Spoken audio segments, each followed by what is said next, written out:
तो एक बार फिर से राष्ट्रपति बनने के बाद काम का वक्त है और प्रधानमंत्री नरेंद्र मोदी अमेरिका की यात्रा पर है और यही वजह है कि हम शुरुआत कर रहे हैं हर एक अपडेट के साथ। लेकिन जिस वक्त पीएम मोदी विदेश में भारत की ताकत बढ़ा रहे हैं, ठीक उसी वक्त इजराइल का एक विमान चुपचाप भारत में आकर उतर गया। ये विमान भी भारत की ताकत बढ़ाने आया है, क्योंकि इस विमान में इजराइल की 100 कंपनियों के सबसे ताकतवर लोग हैं। इतिहास में पहली बार इजराइल इतना बड़ा बिजनेस डेलीगेशन लेकर भारत आया है। कुछ एक्सपर्ट्स की माने तो यहाँ बहुत बड़ा खेल चल रहा है। दरअसल इस विमान में इजराइल के इकोनॉमी मिनिस्टर नीर बरकत अपने साथ इजराइल की 100 बड़ी कंपनियों के सीईओज को लेकर दिल्ली पहुंचे हैं। इजराइल की ये कंपनियां health care, energy, cyber security, defence sector, water and food technology समेत कई क्षेत्रों में काम करती हैं। इजराइल की ये कंपनियां भारत के साथ अलग अलग क्षेत्रों में बड़ी डील्स करना चाहती हैं। इजराइल के इस डेलीगेशन ने भारत के commerce and industry minister Piyush Goyal से मुलाकात भी कर ली है। मगर असली खेल तो तब हुआ जब इजराइल के इस डेलीगेशन को लेकर आए नीर बरकत ने एक बयान दिया। अब सवाल ये कि इस्राइल इस वक्त ऐसा क्यों कर रहा है, किसकी हिमायत पर ये सब किया जा रहा है? नीर बरकत ने बिजनेस समिट में अचानक हमास की बातें शुरू कर दी। नीर बरकत ने कहा कि हमास एक आतंकी संगठन है, ये सब जिहादी हैं और इन लोगों के टारगेट पर सभी गैर मुस्लिम हैं। ऐसे में हम हमास को गाजा से निकाल कर रहेंगे। लेकिन फिर भी यहाँ पे एक दाएं बाजू का जो तबका है वो इंडिया इस्राइल नेक्सस को समझता है कि ये पाकिस्तान के लिए बहुत बड़ा चैलेंज है। ना आप सोचिए कि डोनाल्ड ट्रंप और पीएम मोदी की मुलाकात के दौरान ही इजराइल का इतना बड़ा डेलीगेशन भारत में क्या करने आया है। जो पहली खबर है वो ये है कि इंडिया की तरफ इंडियन मार्केट्स में पैसा बहता हुआ चलता चला आ रहा है। बहुत बड़ी इन्वेस्टमेंट्स इंडियन मार्केट्स में हो रही हैं और ये दुनिया। मोदी हुकूमत को मुबारकबाद। इजरायली हुकूमत के ऑफिशियल अकाउंट से भारती का एक तहनीती ट्वीट किया गया है। पाकिस्तान अपनी फतह हमास के नाम करने से कासिर रहा।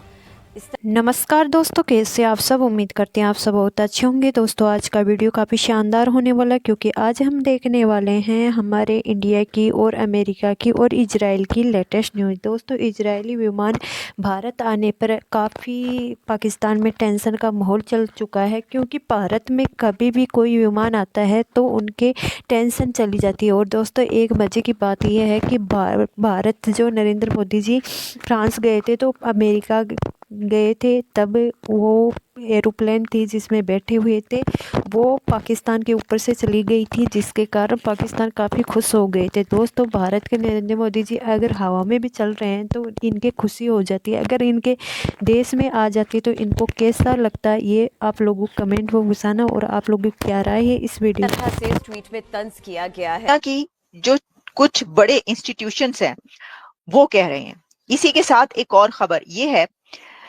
कि फॉरेन इन्वेस्टमेंट्स इंडिया इक्विटीज को 100 बिलियन डॉलर्स तक हिट कर सकती हैं। अभी प्रीवियस फ्यू मंथ्स में 11 billion dollars pile up in Indian market. उसको देखते हुए जेपी मॉर्गन का ये कहना है कि इससे ये पता चलता है कि नेक्स्ट फ्यू मंथ्स में इंडियन का ये जो एक बहता हुआ समंदर है पैसे का जो भारत की तरफ जा रहा है, ये 100 बिलियन डॉलर्स को हिट कर सकता है। India's large cap segment offers a unique combination of stability and growth. इस हवाले से मैं ये, क्योंकि इसराइल और इंडिया की पाकिस्तान का एक जो स्ट्रेटेजिक थॉट है उसमें बड़ी वैल्यू रही है। माजी में अगर हम जाएं, जब हम बच्चे हुआ करते थे, फिर हमने लिटरेचर पढ़ना शुरू किया तो पता चला कि पाकिस्तान के अंदर हमेशा ये बात हुई और कहा गया कि जो इसराइल और इंडिया है वो पाकिस्तान की न्यूक्लियर इंस्टॉलेशंस पे हमला करना चाहते हैं और इसराइली जहाज जो हैं वो इंडिया में लैंड कर चुके हैं और वो बताएंगे और वो करेंगे। सो इसकी माजी में बड़ी सिग्निफिकेंस रही, लेकिन over the period of time फिर पिछले 15-20 साल में हमने देखा कि ये चीजें डाउन प्ले होना शुरू हो गई, क्योंकि उस वक्त अमेरिका जो था वो भी चाहता था कि पाकिस्तान का न्यूक्लियर प्रोग्राम रोल बैक हो, वेस्ट चाहता था, लेकिन ये हो ना सका। कर रहे हैं ताकि इंडिया के अंदर ये जो, जैसे मैंने पहले बताया कि 8,000 करोड़ की जो इन्वेस्टमेंट इंडिजिनस जो मैन्युफैक्चरिंग की तरफ जो है ना वो की जा रही है। और इसके लिए वो हेलीकॉप्टर्स भी बहुत सारे खरीदना चाह रहे हैं, फिर यूएवीज भी खरीदना चाह रहे हैं, एयरफोर्स के कोऑपरेशन भी है, फिर नेवल के हवाले से भी, क्योंकि इंडिया ने अपना जो स्पेक्ट्रम है वो थोड़ा सा इनहेंस कर दिया, जिसके लिए पाकिस्तान में जारी बात है कभी मैंने सुना नहीं है इस हवाले से हमने कि ज्यादातर हमारे कॉन्फ्रेंसेस जो हैं वो इंडिया के हवाले से तो होती हैं, लेकिन इंडिया की वो जो स्ट्रेटेजिक डिजाइन हैं या जो फुटप्रिंट्स हैं वो किस तरह अपने खिते में एस्टैब्लिश कर रहा है, इस हवाले से कभी हमने नहीं सुना।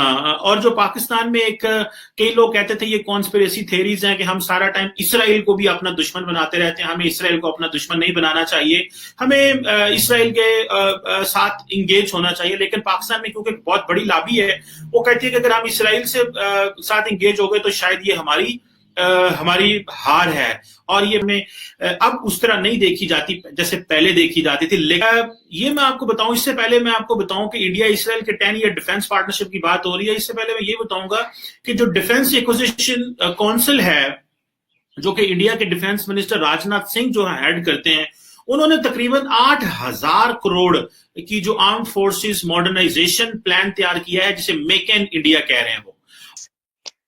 तो जेपी मॉर्गन ये कह रहा है कि जो दुनिया की बड़ी इन्वेस्टमेंट है वो भारत की तरफ जा रही है, और इन्हीं कुछ प्रीवियस जो अभी मंथ्स गुजरे हैं इसके अंदर जब आप इसको देखते हैं कि कितनी इन्वेस्टमेंट है, तो उसके अंदर पता ये चल रहा है कि $11 बिलियन ऑलरेडी जो है वो इंडियन इक्विटी को टच कर चुकी है और उसमें पहुंच चुकी है।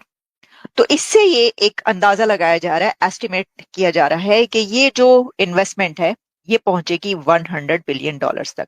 अब देखिए, अगर देखा जाए तो हम जो अभी तक खबरें आपको बताते रहे हैं, तो ये कोई बहुत बड़ी खबर इसलिए नहीं, वैसे तो बहुत बड़ी खबर है। अब पाकिस्तान की इकोनॉमी के हिसाब से देखा जाए, जो कि अभी $7 बिलियन मिले हैं कर्ज के, बहुत ज्यादा भीख मांग मांग के, जो कि प्राइम मिनिस्टर ने खुद कहा कि मतलब उसके देखते हुए तो बहुत ज्यादा है।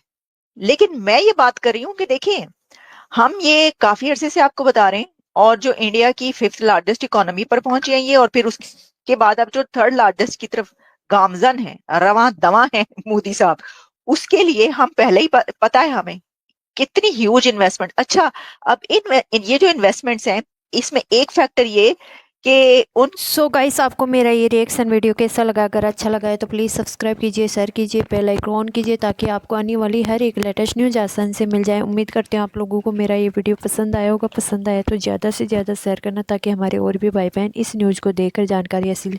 जैसा कि आप लोग देखा होगा कि अमेरिका जा पहुँचे हैं नरेंद्र मोदी जी, और उनके जाने पर उनका भव्य स्वागत किया गया है। लेकिन पीछे से इजरायली विमान जो कि भारत में लैंड किया है, और इसी चीज़ को लेकर पाकिस्तान में काफ़ी आई तौबा चल रहा है, क्योंकि इजराइल के विमान में बहुत ही बड़े पैमाने में ऐसी चीज़ें देखी गई है जिसको देखकर आप सभी के दिल में तहलका मच चुका है। तो दोस्तों, आप लोगों की क्या राय है इस वीडियो के प्रति कमेंट बॉक्स में बताना। उम्मीद करती हूँ पसंद आया होगा। पसंद आया तो ज़्यादा से ज़्यादा शेयर करना।